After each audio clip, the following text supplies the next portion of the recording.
video ini masih berkutat di sekitaran rumusan masalah gitu ya. Karena sudah banyak yang misunderstood tulisan-tulisan di dalam rumusan masalah itu kayak nggak nyambung gitu ya. Ya ada yang hampir nyambung, ada yang nggak nyambung. Nah kali ini saya kedapatan yang hampir nggak nyambung, hampir ya. Ya karena sebelum menulis rumusan masalah sudah ada briefing sedikit di WhatsApp. Setelah briefing sedikit di WhatsApp, kemudian dicoba menulis rumusan masalah. Jadi ada sedikit nyambung, terutama di mana ya?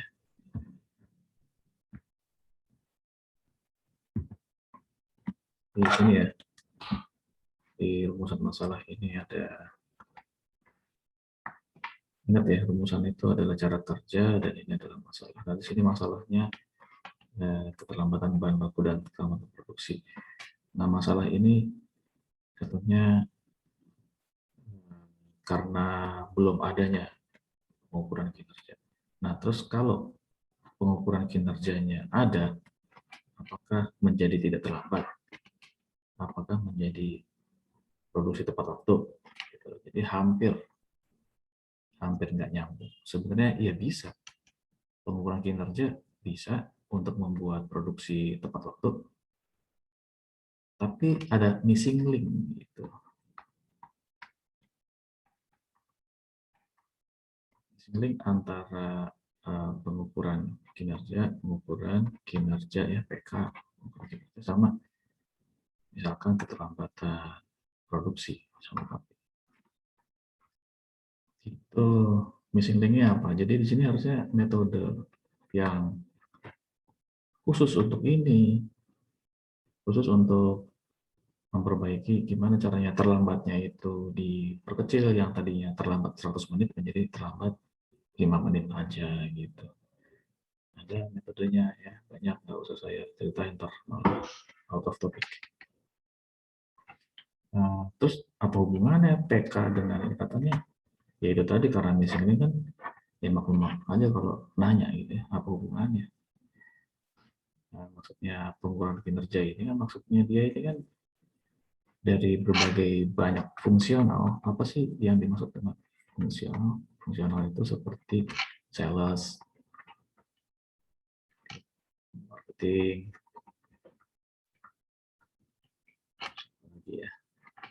warehouse, keuangan, purchasing, keuangan finansial, production. Nah, ini adalah fungsional semua, production ya. Dan yang KP ini adanya di production. Nah, si PK ini pengukuran kinerja itu mengukur kinerja si sales. Kinerjanya bener nggak? Jangan-jangan dia males-malesan nggak mau jualan ke luar, maunya jualannya di Tokopedia. Sekali-kali samperin kayak gitu misalnya. Tapi kan tergantung apakah benar dia tidak sesuai target gitu penjualannya. Kemudian marketing sama dengan tugasnya memasarkan, mengiklankan, sama bikin acara atau event-event untuk mengundang orang. Targetnya 1 bulan 1 event, ini 2 bulan 1 event, misalkan seperti itu. Atau targetnya event merangkul mengundang 50 orang, tapi dia selalu dapatnya cuma 10 orang, 20 orang. Warehouse gimana diukurnya, purchasing, salah beli atau salah jumlah. Warehouse misalkan ini kok kekurangan, dikutilin, dicuri, pokoknya ini jumlahnya kurang, kualitasnya rusak. Urusan warehouse ini diukur kinerjanya. Nanti lo nggak tahu, pikir sendiri. Nah terus si production telat. Kualitas bagus tapi telat. Nah, ini ya PK ini untuk mengukur itu, semua fungsional itu. Ketika diukur, cari yang paling jelek. Ini pendapat saya ya, bukan pendapat buku. Cari yang paling esensi. Itulah yang akan diobati dari 6 fungsional ini. Mana yang paling super, yang paling menderita banget lah. Nah, dalam hal ini berdasarkan identifikasi katanya ini. Menurut saya ini harusnya jangan. Kenapa jangan ditulis ya? Kan belum mengukur. Siapa tahu saya lebih buruk. Gitu loh. Nah, kalau ini nggak ditulis, terus siapa tahu sales lebih buruk, berarti sales gitu. Ya, belum tentu juga. Ini jangan juga ditulis sales. Terus marketing, nggak juga. Lah kan semua belum diukur. Nah, itu maksudnya yang hampir nggak nyambung gitu. Ujuk-ujuk nongol ini. Oke, kita sorry.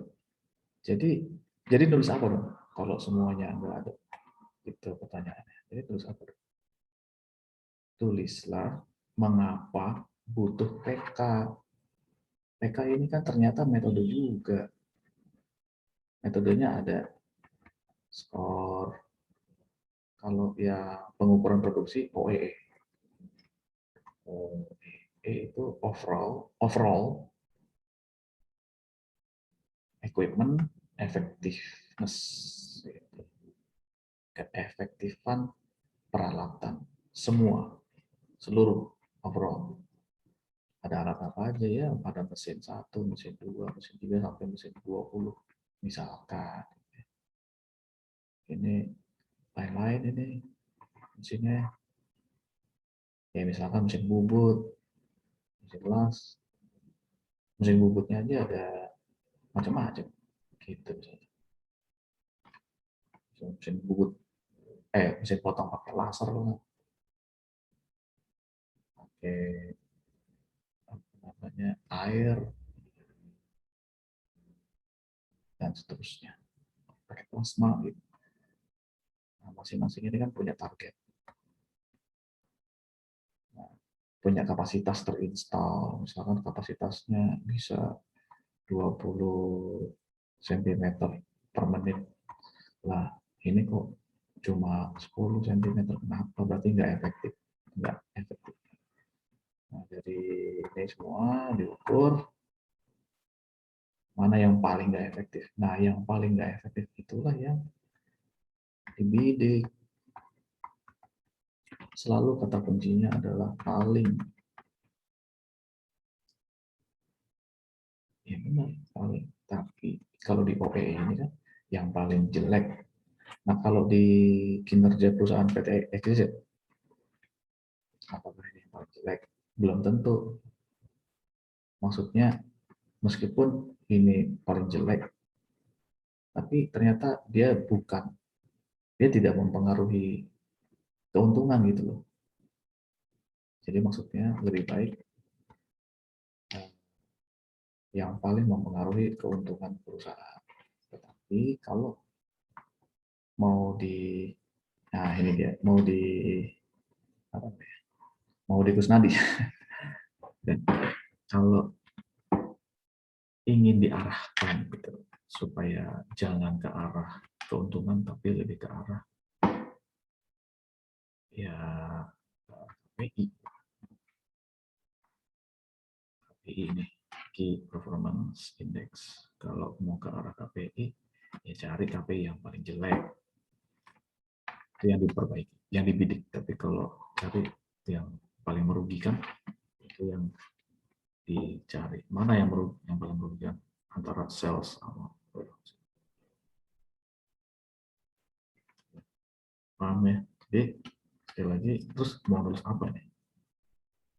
Oke, kita beralih ke slideshow. Skor, Omex, OEE, NASAT, LX, BC rasio ini berbagai mata kuliah ini. Ini mata kuliah kinerja perusahaan atau manajemen kinerja yang dulu udah sekarang dihapus. Dulu ada selama kurikulum yang lama ya. Ini masih ada. Ini di ergonomi. Ini di ekonomi teknik. Terus koma ini maksudnya masih dan seterusnya. Intinya ini semua alat ukur. Nah, kembali ke pertanyaan tadi. Terus kita mau nulis apa? Tunggu dulu sebelum kita mau nulis masalahnya apa. Kita harus tahu dulu filosofinya. Mengapa butuh alat ukur? Mengapa skor ini lahir?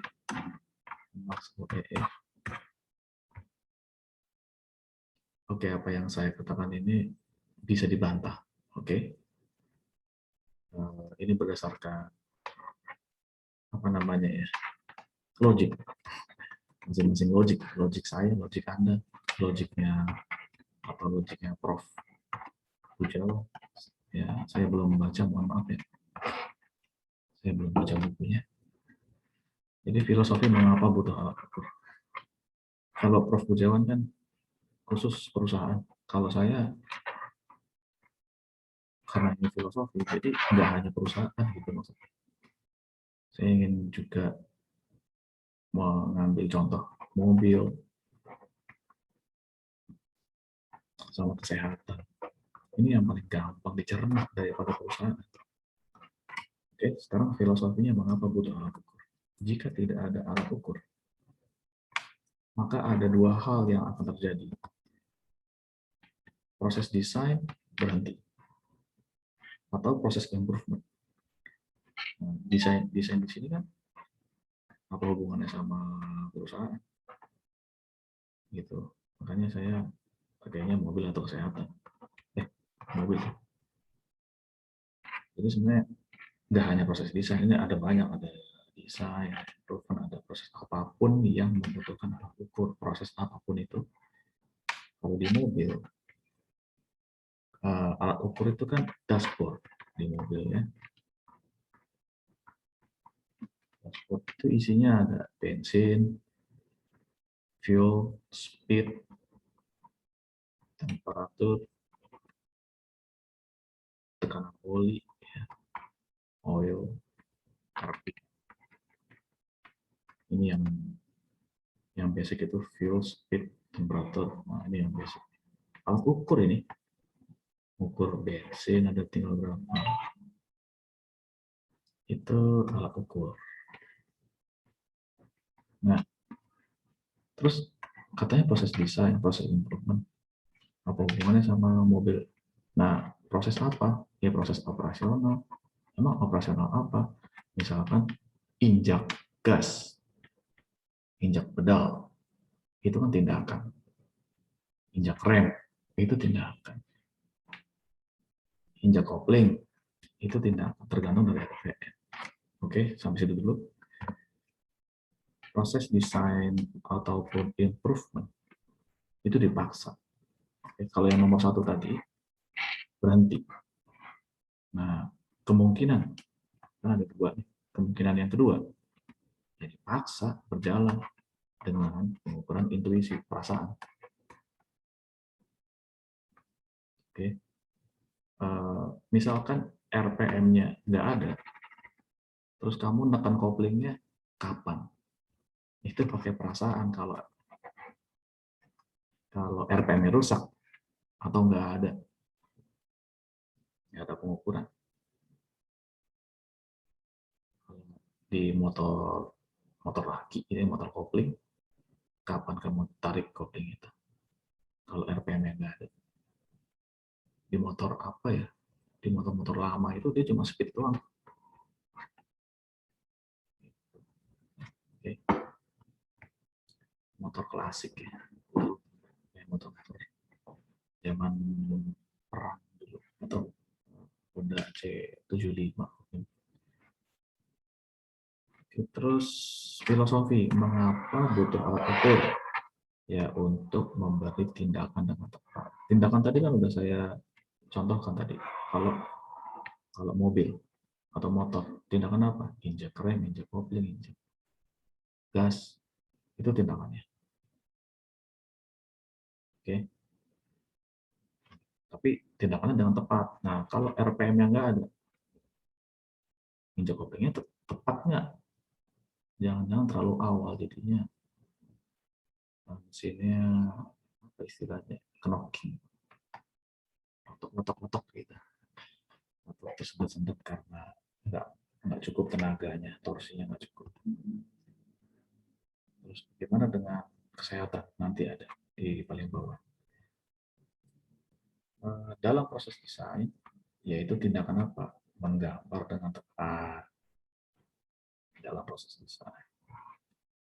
Dalam proses produksi, tindakan apa? Memotong dengan tepat. Makanya butuh alat ukur supaya motongnya tepat. Kebijakan publik. Nah, ini saya paling demen nih.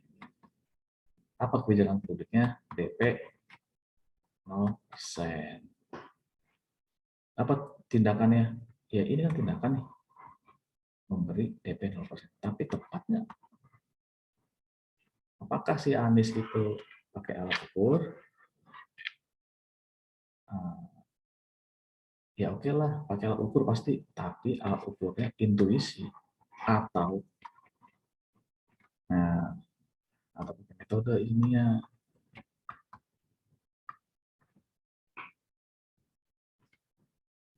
Coba, sekarang hasilnya apa? DP 0% itu. Kalau kita lihat, Samawa. Ini apartemen, rusun Samawa itu saya nggak tahu, Pak. Kayaknya di Jakarta Selatan. Kalau kita lihat parkirannya, itu mobil banyak. Motornya bagus. Ya ada juga motor jelek, ada. Ada cuma sepeda, ada. Rusun Samawa ini katanya 700 unit. Nah, pertanyaannya, kan tujuannya si Anies itu kan membantu warga miskin. Nah, 700 unit ini berapa persen warga miskinnya? Nah, kalau saya lihat parkirannya itu mobil, terus ada banyak yang kosong. Maksudnya udah serah terima tapi nggak diisi. Kemungkinan besar tuh dia nyewa. Jadi ada orang kaya beli unit, terus disewain. Gitu. Banyak yang kosong. Udah kebeli tapi kosong banyak. Itu dicurigai, diduga itu mau disewain. Nah yang beli orang kaya pasti. Kalau orang miskin beli pasti ditempatin. Nah kenapa bisa begitu? Terus apalagi naik jadi 14 juta. Maksudnya orang kaya boleh beli. Kalau dulu orang kaya nggak boleh beli. Itu bagus kebijakannya. Terus sekarang kenapa jadi orang kaya boleh beli? Berarti alat ukurnya pada waktu itu, alat ukur apa ya? Terutama alat ukur finansial, pembiayaan, finance. Pembiayaan itu bukan finance, saya lupa bahasa Inggrisnya apa, pembiayaan. Keuangan lah. 0% sama batas gaji. Terus ada tahun ini nggak tepat ini. Ya buktinya ini. Kenapa dia nggak tepat? Karena alat ukurnya antara dia pakai perasaan atau metode ilmiah. Sini sebenarnya saya bisa jawab. Jawabannya ada di video debat pilkada. Saya nggak mau terlalu dalam lah. Next ya. Kebijakan proses kesehatan. tindakan obat yang tepat di dalam proses kesehatan, dokter mengukur darahnya untuk memberikan tindakan obat itu. Dalam proses improvement, memperbaiki, nah ini udah mulai ke arah perusahaan. Kalau ini nggak ada satupun yang perusahaan. Dalam proses improvement, yaitu memberi metode yang tepat. Nah, ini tindakan, ini tindakan, ini tindakan. Kalau ini memberi metode yang tepat. Nah, kalau improvement itu kan artinya apa sih? Memperbaiki. Coba saya share yang lainnya.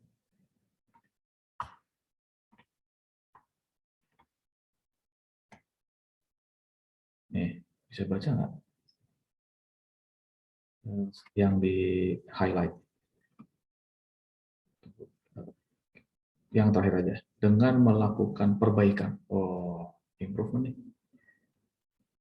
Perbaikan pada indikator-indikator tersebut. Sorry, saya baca ulang. Dengan melakukan perbaikan pada indikator tersebut, diharapkan dapat membantu meningkatkan performansi supply chain. Ini abstrak, cuma dia mengharapkan gitu. Mengharapkan apa? Dapat meningkatkan. Kenyataannya apa? Kok cuma harapan gitu.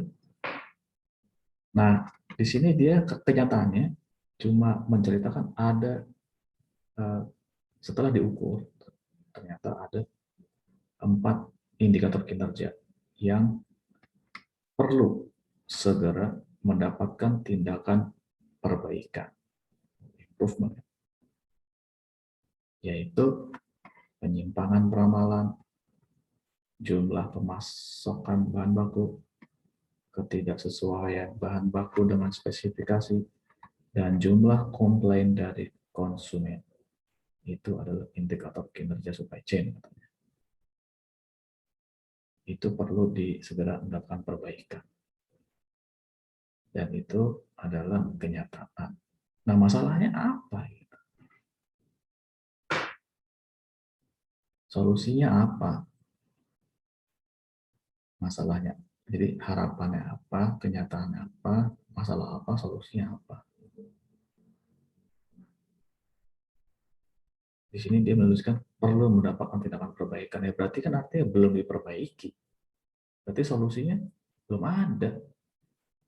Berarti ini cuma ngukur doang.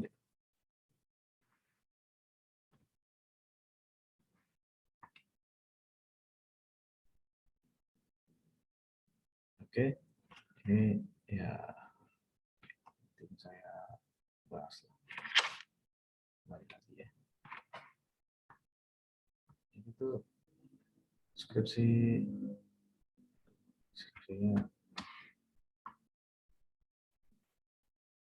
skripsi ini yang penting lulus. Lulus aja. Mau skripsinya bermanfaat atau enggak, nggak ada solusinya. Yang ini lengkap, ada daftar isi, ada halaman, sistematika penulisannya lengkap semuanya. Apakah itu memberi solusi? Ada permasalahan? Enggak. Ya kan lengkap. Yang penting lengkap ya lulus ya. Kembali ke proses itu.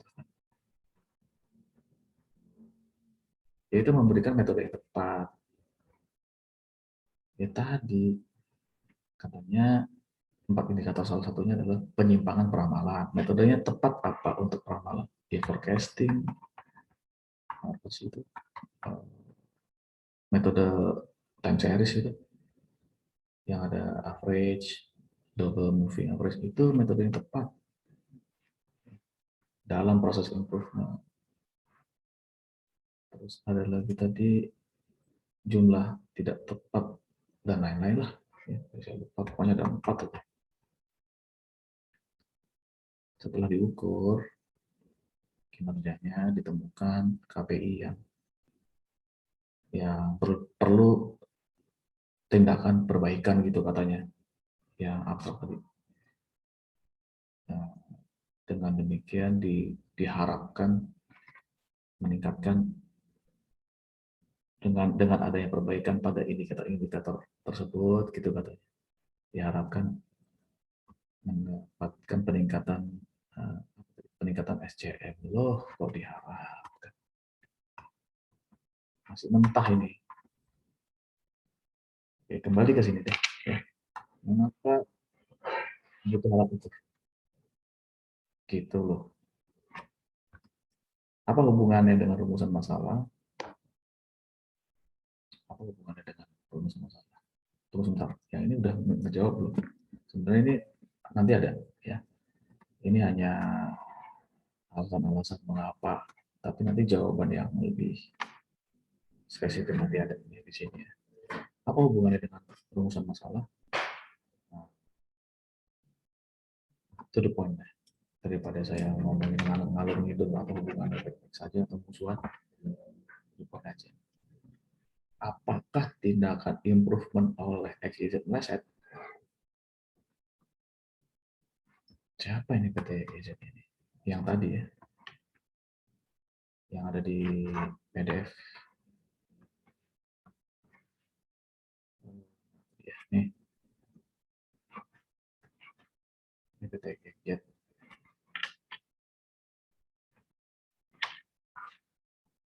Saya bersihkan dulu.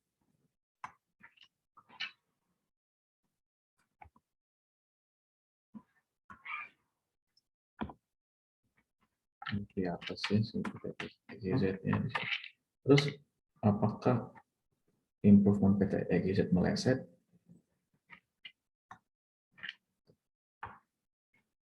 Saya jawab dulu deh.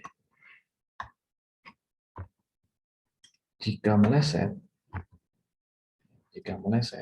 maka gunakan alat ukur tadi. Apa alat ukurnya? Banyak tadi, skor, OMEK, TLS, OE. Tapi kan kalau yang perusahaan ini nggak nyampe OE, NASA, enggak.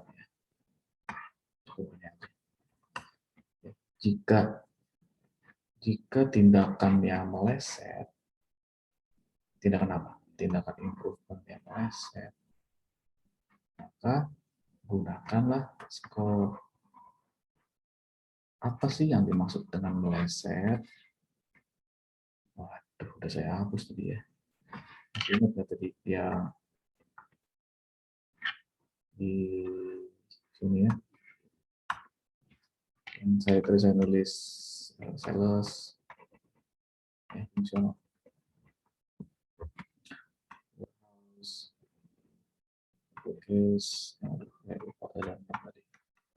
Meleset itu apa sih? Tindakan improvement meleset. Misalkan PT XYZ memperbaiki sales. Padahal misalkan warehouse-nya lebih butuh daripada sales. Itu kan meleset. Tindakan yang meleset. Jadi bukan metodenya yang meleset, yang tadi di sini saya tulis missing link ya. Metodenya apa tadi? KP, metode untuk keterlambatan produksi apa supaya dia nggak terlambat. Contoh metodenya misalkan line balancing. Apakah melesetnya line balancing? Bukan di sini. Tapi meleset itu tindakan perbaikannya itu di antara banyak fungsional ini. Itu salah satunya yang dimaksud dengan meleset ya. Nah, kalau meleset, gimana caranya supaya nggak meleset? Ya pakai skor, OMEK, LX. Ketika pakai skor ketahuan tuh, nah tadi yang 4 indikator tadi. 4 indikator yang di abstraknya PTN mana tuh, Jawa Timur kalau salah. 4 indikator yang perlu diperbaiki gitu. Penyimpangan, forecasting, kurang. Itu yang tadi indikatornya. Jumlah tidak tepat, apalagi tadi lupa. Nah, setelah tahu, ini kan tahunya dari skor ini. Skor yang mengatakan ini yang perlu. Nah, baru oke, mari kita improvement. Kita akan improve. Terutama yang nomor 1. Gimana caranya supaya dia nggak meleset peramalannya? Ya pakai metode time series. Time series apa ya? Series forecasting kali ya. Time series. Ini metodenya untuk supaya si ini tidak meleset. Nah, gitu loh. Saya ulang di pertanyaan yang slide sebelumnya. Mengapa butuh alat ukur? Supaya nggak meleset apanya? Tindakannya. Tindakan apa? Nah, kalau di dalam yang mobil tadi, terus disamain sama perusahaan, oh salah injek, seharusnya injek gas, bukannya begitu juga. Seharusnya injek rem, tapi malah injek gas, akhirnya bablas deh itu, nabrak tembok. Apakah tindakan meleset? Ini nggak ada hubungannya sama dashboard. Kalau misalkan dashboardnya dihilangin, terus jadi salah rem gas.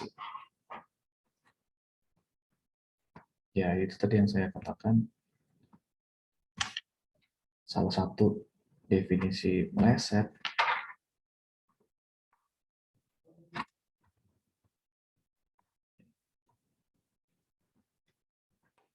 tindakan improvementnya itu sebenarnya nih yang seharusnya menindak forecasting, dia malah menindak warehouse.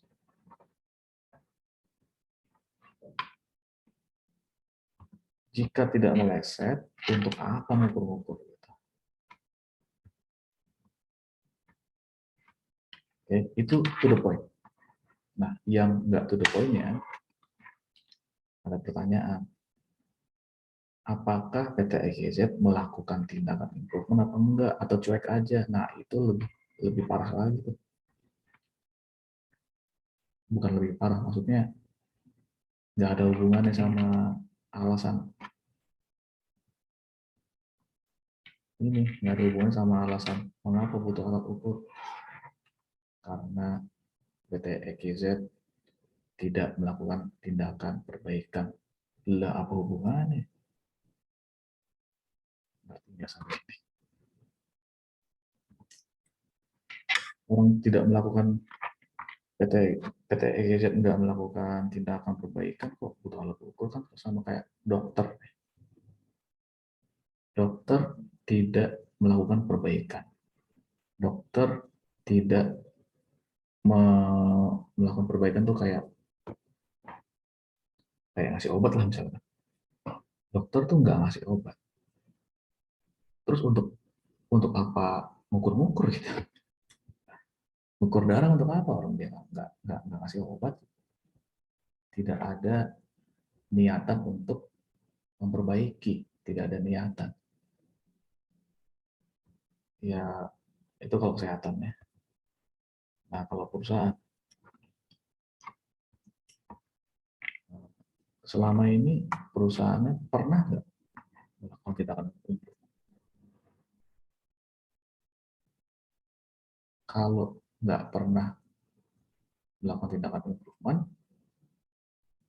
maka nggak bakal nyambung dengan kebutuhan skor. Kenapa sih harus ada ini? Skor kan untuk mengukur ya. Skor itu dibikin supaya ngukurnya tepat. Nah, maka skor cocok untuk perusahaan yang mengukurnya meleset mulu. Pakailah skor supaya tepat. Nah, kalau si perusahaan nggak pernah mengukur, terus kalimat ini, pakailah skor biar tepat. Nah, bukan. Orang dia nggak pernah mengukur, gimana dia bisa false? Gimana dia bisa akurat? Orang dia nggak mengukur. Kalau perusahaannya mengukur, terus akurat terus, selalu akurat. Pakailah skor biar tepat. Lah, kan akurat. Ngapain pakai skor?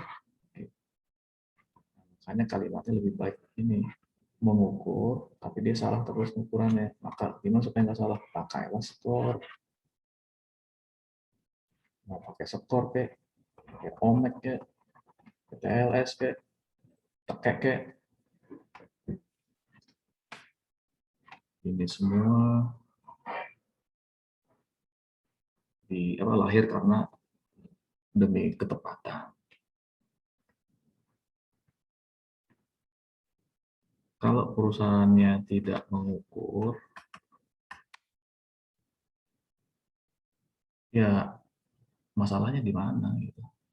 Emangnya kalau nggak ngukur itu, kalau perusahaan tidak melakukan tindakan improvement, tidak pernah melakukan selama 10 tahun, selama dia hidup ini, tidak pernah. Terus masalahnya di mana? Nah, itu lain lagi ceritanya. Identifikasi masalah lagi Anda. Jadi seharusnya seluruh skripsi dari Sabang sampai Merauke yang pakai ini, itu masalahnya adalah perusahaan dalam konteks ya, dalam situasi dan kondisi, syarat perusahaan tuh harus sudah melakukan ini tapi meleset. Itu logiknya. Logik saya, semoga logik saya ini umum, bisa diterima di semua pemikiran orang gitu ya. Nah, sekarang pertanyaannya gini, gimana cara ngukur meleset ya? Ya wawancara aja. Wawancara.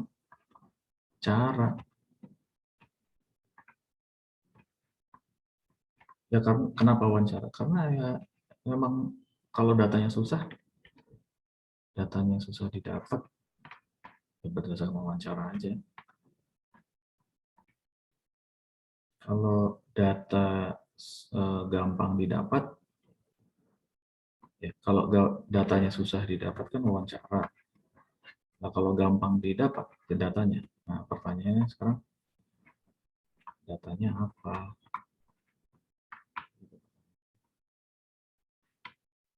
Baterainya udah mau habis.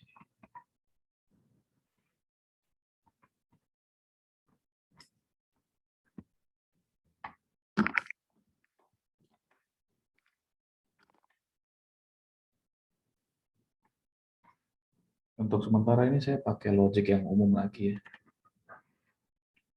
Jadi kalau Anda masih ingat yang ada batasan batasan masalah yang tentang kalau ini menjadi acuan atau KPI lokal. Kalau logik umumnya ini, logik umumnya. Misalkan saya si perusahaannya misalkan memperbaiki sales, tapi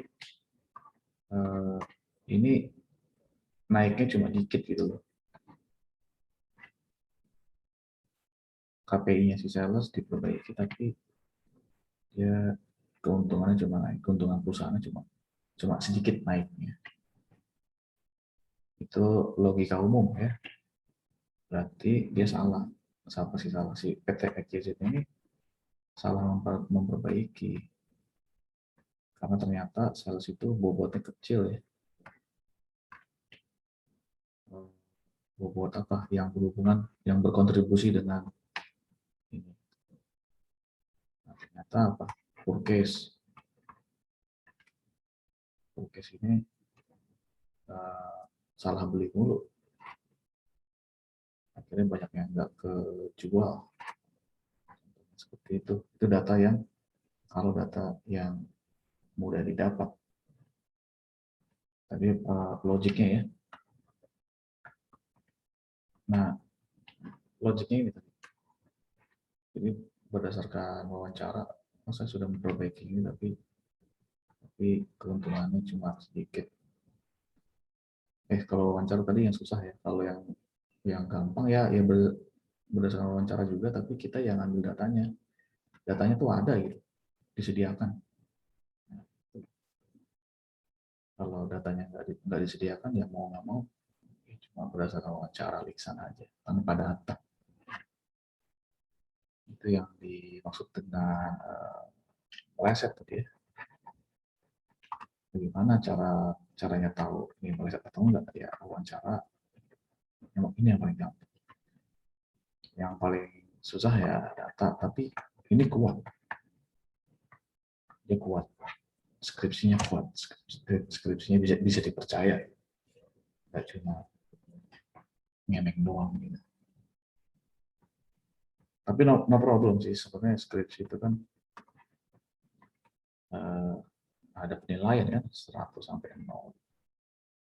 Jadi bukannya skripsi gagal di bawah ya, gagal atau sukses. Jadi kan ini cuma binomial doang, cuma ada 0 sama 1.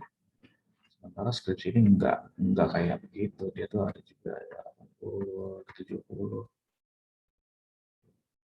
gitu ya, 69 minimal, 69 biasanya minimal. Kenapa kok bisa seperti ini? Ya itu tadi bisa dipercaya, datanya lengkap banget, sistematik, nyambung, logis, sebab akibat. Tetap bisa lah di atas 80, di atas 85 lah. Jadi untuk mendapatkan data yang kuat itu hak Anda. Apakah kewajiban? Kalau kewajiban nanti kamu nggak lulus gitu loh. Wajib ini harus ada data yang, tapi datanya susah masa pandemi ya gitu. Enggak, yang harus wajib ya. Harusnya setelah pandemi nanti. Ya sudah, saya cukup sampai sini aja. Semoga Anda masih ingat tadi tujuan dari video ini apa sih? Ya, pertama tadi masalah ini ya. Apa hubungan sama pengukuran kinerja? Saya bilang tadi hampir berhubungan. Selebihnya untuk mengisi ini harus diisi apa? Ya itu tadi ya, cara kerja masalah. Kalau Anda cara kerja masalah ya. Kalau tadi si PT-EGZ Anda bisa menemukan masalahnya yang sesuai dengan kebutuhan. Itu tadi masalahnya. Kebutuhan alat ukur. Ini masalahnya nih. Nah, ini cara kerjanya ini. Cara kerja meleset, cara kerja meleset. Meleset itu kayak apa sih? Ya itu di detail. Didetailkan di rumusan masalah. Nanti kita dapat detailnya di rumusan masalah, kita address itu tunjuk address. Kita tunjuk masalahnya itu di fungsional yang itu salah, sehingga keuntungannya cuma dikit, tidak memuaskan. Keuntungannya itu tidak memuaskan bagi si perusahaan. Si perusahaan merasa saya kurang puas. Nah itu udah cukup gitu. Nah, kenapa kurang puas? Karena naiknya cuma dikit. Nah, disinyalir, patut diduga. Nah, kamu bisa nulis ini, patut diduga masalah ada di fungsional lain, masalah ada di fungsional lain. Ini mungkin fungsi sini. Nah, untuk menghemat atau untuk menghemat waktu kali ya, maka dibutuhkan skor agar bisa memetakan KPI seluruh ya, seluruh KPI, seluruh KPI fungsional. Oke, ini rumusan masalah, bukannya bagaimana. Stres ya. Sama kata-kata bagaimana itu. Ya udah, sampai sini aja. Terima kasih ya sudah menyimak terlalu lama, dan maaf kalau ada kata-kata yang kurang pas di kuping. Saya mohon maaf. Terima kasih.